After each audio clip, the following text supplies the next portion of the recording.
Welcome, creative friends. My name is Annie Reiser, certified Tangle teacher and certified botanical illustrator. Thank you for joining me today for another of my lunchtime Tangle series. Today we're going to do an organic tangle as we did a gridded pattern last time. And this one I chose because so many of you seem to like Fleavy, which was a demo I did a little while back. Fleavy was in a circular kind of wreath shape with organic leaves.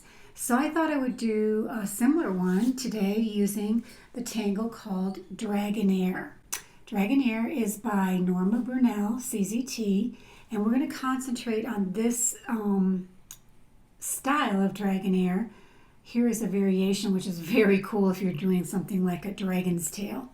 But this is the look we're going to go for. However, we're going to do it in the round, in a wreath shape. This is another example of my Dragonair, also in a leaf, but put into a actual tangle tile, like we do a traditional tangle tile. So those are some inspirations for you. This one is really beautiful. I love this. It's almost looks like a fossil of some kind. But today we're going to concentrate on learning this. And what we need is a Zentangle tile from zentangle.com or any 3.5 by 3.5 inch piece of paper. Mixed media is good, or sketchbook. I like to use 140-pound hot press watercolor paper. I'm also using to make my ink pattern 01 micron pen from Sakura and a tortillon, as well as a 3B graphite pencil. I like the softness of the 3B. It blends very smoothly. And then I always have my kneaded eraser available, because if you find that you got a little bit too much on your shading, you can always lift. So one more really cool tool I'm using for this today, and I've shown you this before. This is a compass called the Iris, and it's from Maker's Cabinet.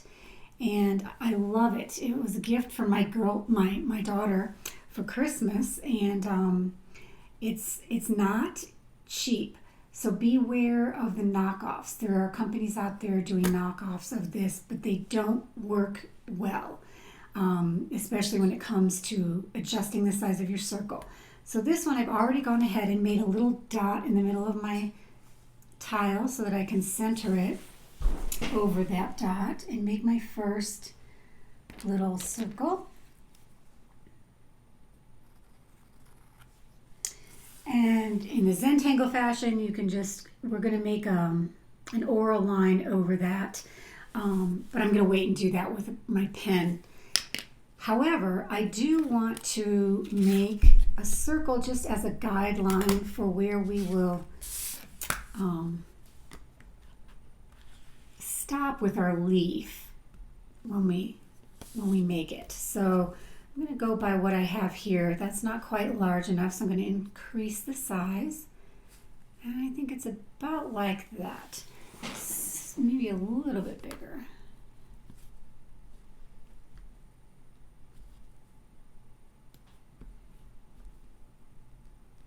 Good enough.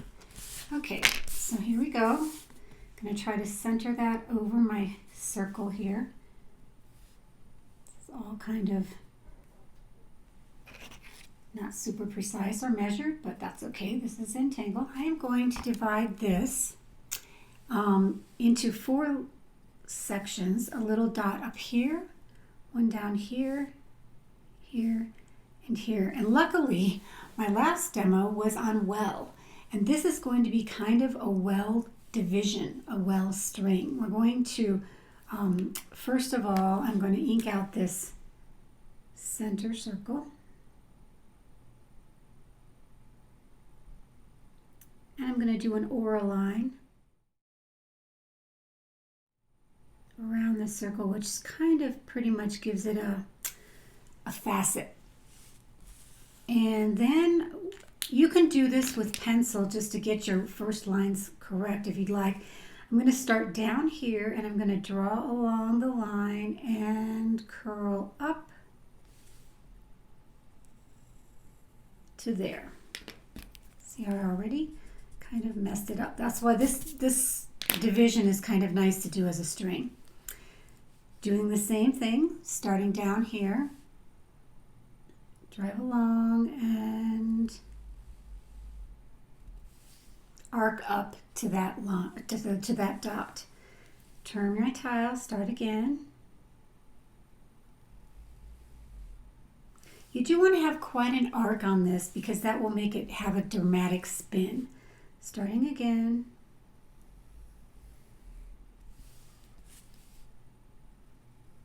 Correcting that one a little bit. And now I'm going to go ahead and ink that out because that's going to be part of our pattern. So that's going to start the basis of each of our 4 leaves that we're going to begin with. And the first step in Dragonair is to make something of a midrib. So I'm going to go ahead and aura those lines, making them kind of a spike shape so that I have a little aura pattern here, but I join it in a spike at the top. So here we go again, aura.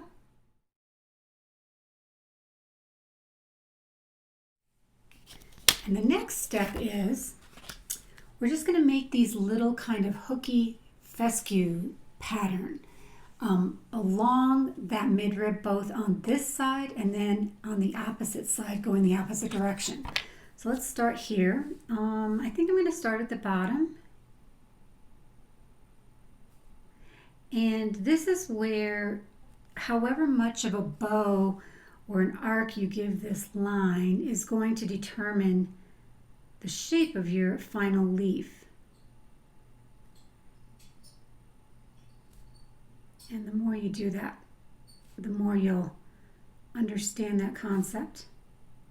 You could even, as we go along here, as you get wider at the bottom, you can make that arc longer, which I think is kind of a pretty look. Okay, then starting at the top of our spike, we're going to just join with a little bit of a curved line, and then we're going to start the Dragonair stroke, which is basically kind of like the Tangle cadent. We're going to start with the dot and do a flat S shape. Also very much like what we did on a well. So dot, flat S, and join at the bottom. Up here, I'm going to go ahead and just join that at the top and then do the same thing, but rather than an S shape, we're going to go the opposite direction. So it's an inverted S.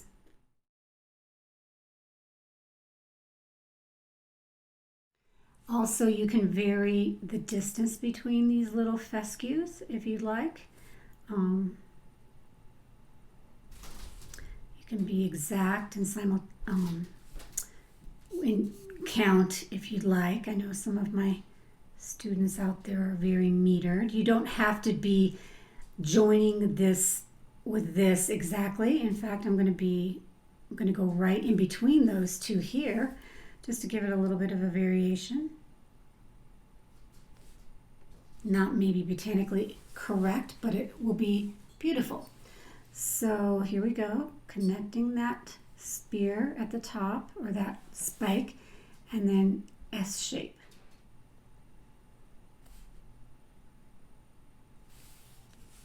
And then here we're going to do the inverted S shape.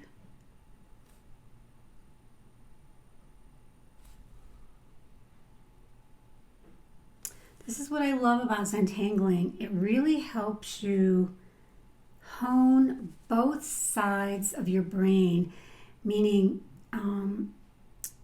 you know, what you do on one side, you do to the other side. And you know how, like, if you're doing yoga or certain stretching exercises, one side is always better than the other.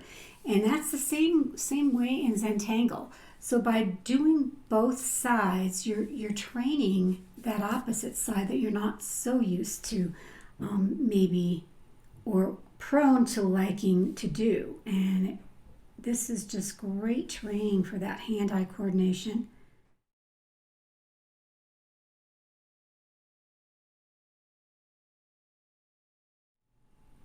already I think this is an awfully pretty pattern in itself. Don't think it has a name, but it certainly looks nice. There are so many Zentangle patterns out there that it gets actually daunting. So what I try to do is identify the ones that I really like, and I use them over and over again.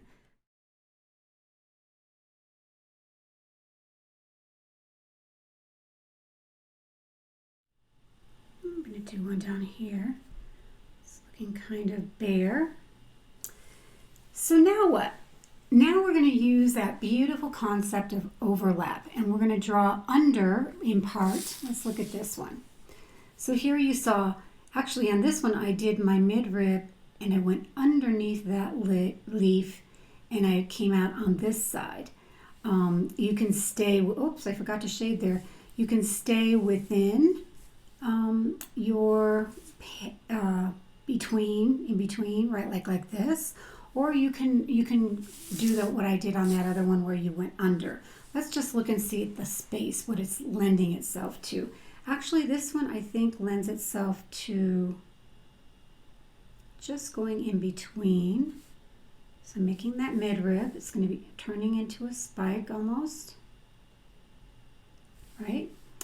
And then come out here with my fescue fronds.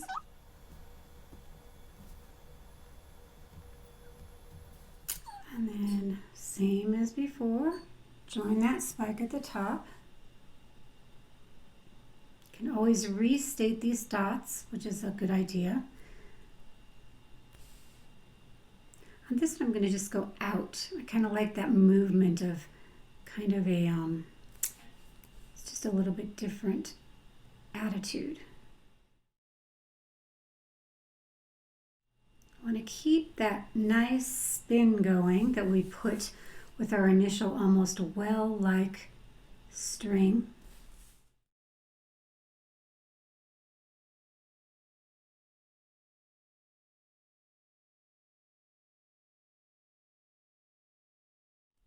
So you can also vary the width of these little spiky leaves by making your fescues longer, right?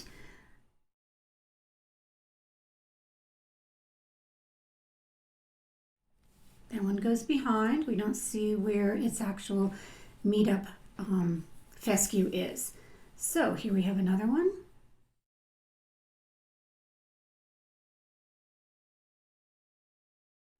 This one will go behind. Maybe one here and maybe one down here, but they're all behind.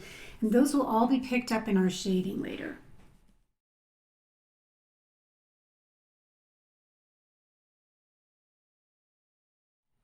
Whenever you have this situation where something goes behind, it's a good compositional element. Always use that to your advantage. So on this one, there's a little bit of white space here and here. So I'm going to add just the tip of one peeking out to fill in my wreath. These are all decisions you have to make on how yours is developing. This one's totally different than the one I just showed you at the beginning of this demo.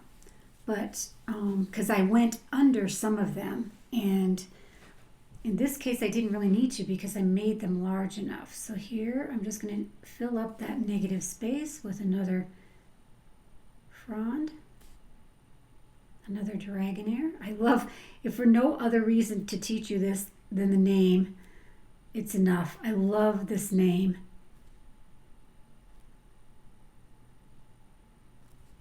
And there are all kinds of different things you can do with this. I just got off, I'm just finishing up teaching actually, a class called Under the Sea, and it's going to be offered as a video class soon. Let me show you what we did with Dragonair here. So we used that same concept of Dragonair around this little circle to make a facet, a frame, sort of. So it's very versatile, even though it can be kind of a focal point as a leaf, but you can do all kinds of different things with it. So now we're pretty much done with what we wanted to do, and I'm going to show you how to shade and then how to embellish this a little bit. Let's start with our center. And what I like to do, there are a couple different ways to shade a sphere, something that would look like a pearl or a gemstone. I'm going to show you my favorite new way, which is basically making kind of an apostrophe with my graphite, and then getting my blending stump and blending away from that loaded graphite, leaving always an area in the center or in the upper left as a highlight, right? And also around here, as you can see, there's a little bit of almost like a reflective light here, and that's a really pretty way to do that. So I'm going to leave that.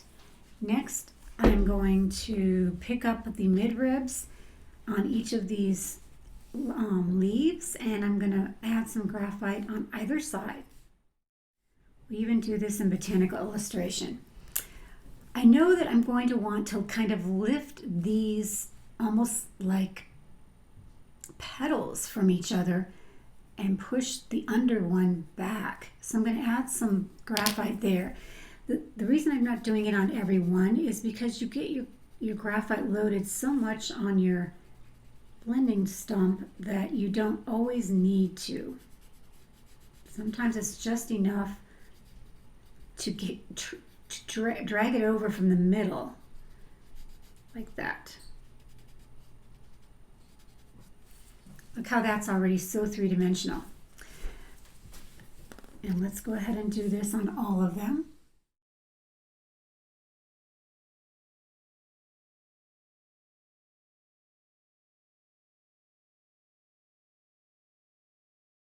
See how I'm dragging some of that graphite up to where that little arc is.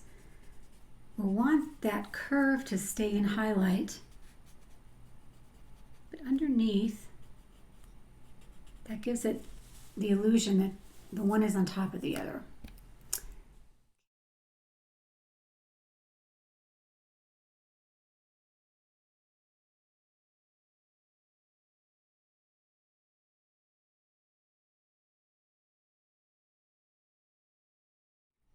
Some people might stop just at the midrib here, putting graphite on either side, but since I have a classical botanical illustration training, I can't stop there. I have to delineate these little sections with more shading. It just is something I could not leave undone. But if you're new at shading, don't let this be a daunting task. You can watch this and follow it along over and over again if you need to rewind, which is fine. But I do encourage you to shade, because that will make the difference between Zen doodling and Zen tangling. Zen tangling is more of an art form with its shading. So it's still, if you look at this, I'm going to back out a little bit. If you look at this, it's still a little flat compared to this, right? Look at how much more rich and three-dimensional this looks. That's because that I went back in and I added even more graphite all the way around, especially this center area. And then what we have going on here is this leaf is on top of this leaf. So to bring this to the foreground and push this back, we would add graphite here to lift it from that leaf that's underneath, right? Look how much more clear that becomes when you're looking at it. Same here. This leaf is on top of this. So we're going to put some graphite over here and push this one to the forefront and this one to the back. Don't know if you quite understand that. I know it's really kind of a hard concept to understand when you're first learning to shade. But look, again, this one is clearly on top of this now, right? Same here. And this is on top of this. So we're pushing this guy back, bring this forward. And these kind of things are incredibly important, especially if you're going to be doing color work. You really can see the value change and you can really understand kind of what's going on in your drawing. Zentangle patterns, they're so busy, right? So by shading them, you can really kind of present to your viewer a better understanding of what's going on. So this one's going back, this one's coming on top. Even in this little negative space here where there was no leaf, it's fine if it's in shadow.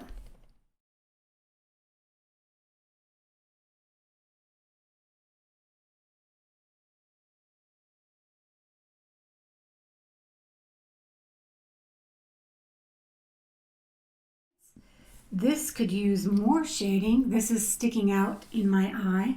So I'm going to add more shading here.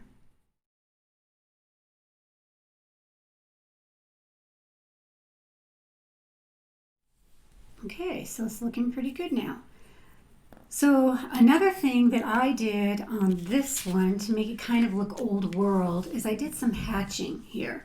Just some quick eyelash strokes all up and down the midribs. And then I actually did some line weighting as well. So let me show you how I did that. So let's take this one here. I'm just going to start at the midrib and pull my pen away, pressing a little harder and then lifting as I go. And what this does, it further shades what we just did. And then I'm really kind of weighting these division lines and adding a little bit of a triangle at the bottom of them, something we called snodgrassing in illustration. Little triangle, weight that line, and eyelash.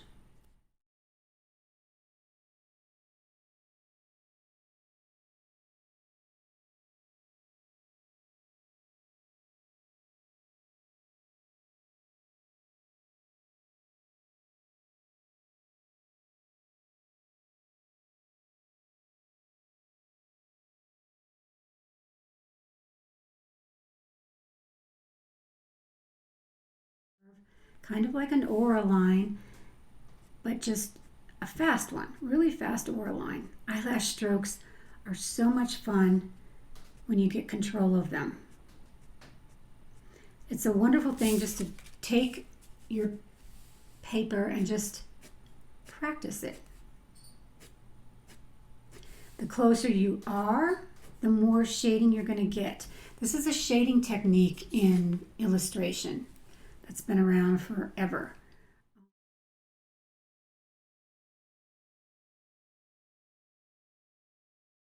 These are all really picky polishing, finishing touches.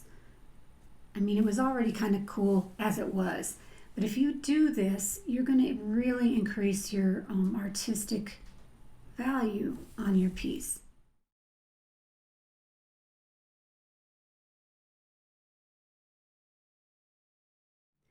If you're going to color these, you can add color right over the top of this shading. It's called grisaille. It's called an underpainting.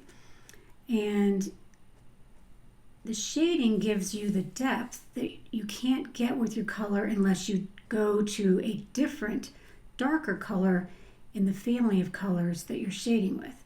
So this is a technique I use all the time in botanical illustration, where I do my underpainting and then I go over the top with the desired mini layers of the color that I'm I'm aiming for at the end. So that's what we did here, right? All I did was add colored pencil on top of that, and then I used a colorless blender and blended that in. Always, always saving out a highlight. This could also actually get some more highlights with like a General's charcoal pencil.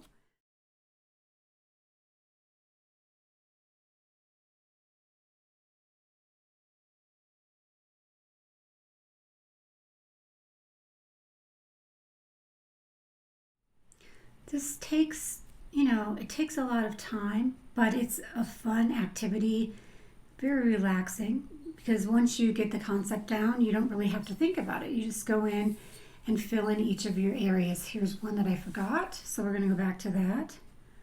I had started it, and I was looking for it, and I couldn't find it. But in the end, you will see what doesn't have that beautiful shading, because it'll stick right out. You can shade an entire piece without any graphite, just with line work, but that takes many, many more minutes or hours, depending. And I kind of like this combination of the two, the graphite mixed with the line work.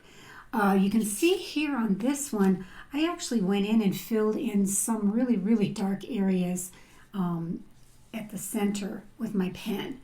I think I don't really have a lot of those. I do have some down here, but I'm going to just leave this for now and add those final touches that I was telling you about. So we have this little area in here where I could add something to sort of loosen up my wreath. And of course, I'm always using fescues, which are nothing more than these little lines that are kind of coming off the backs of each other, or you can even change your direction so that they curl in.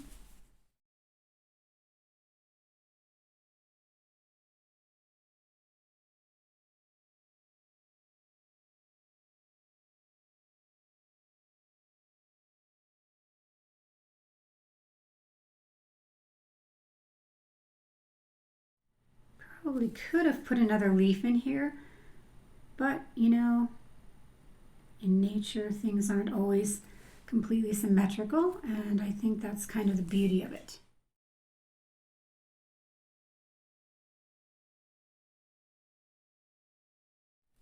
And then you can further enhance these. If you'd like, you can add some little dots.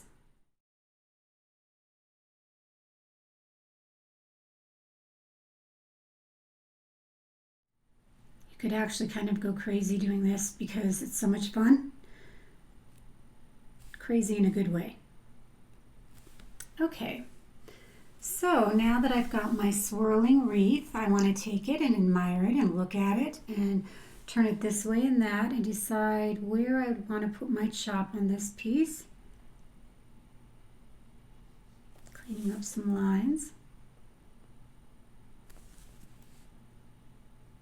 And if some of your midribs got lost in the shading, you can pull some of those back out.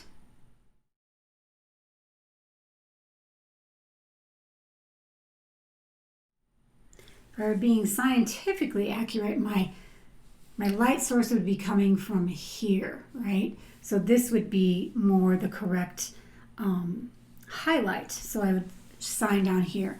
But it doesn't really matter where your highlight is as long as it's consistent. If you have more than one thing in light, you do want to be consistent.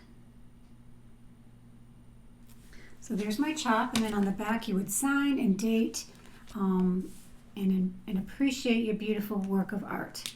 So there is our Tangle Dragonair for the day. I hope you enjoyed it, and if you did, give it a thumbs up, because that way I can tell what you guys like and what you want to see more of.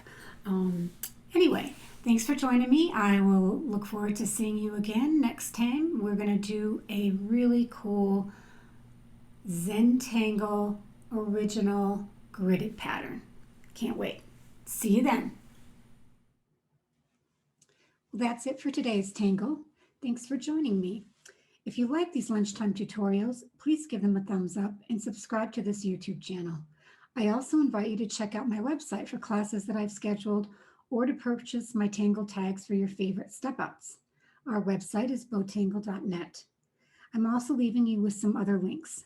Zentangle.com is where you can learn more about the Zentangle method from its founders, Rick Roberts and Maria Thomas. And you can also visit their store for a multitude of Zentangle paper tiles, tools, books, kits, subscribe to their newsletter, and get some other really valuable resources. TanglePatterns.com is that site I talk about where you can explore hundreds of Tangle patterns, read about them, and get the step out, which is basically the deconstruction of the pattern so that you can recreate it on your own. And finally, if you'd like to share your session results with me and my student community, please join Annie's Bowtangle Alumni Facebook page. This is a private group where we inspire each other with our work and offer tips and useful information about art and Zentangle.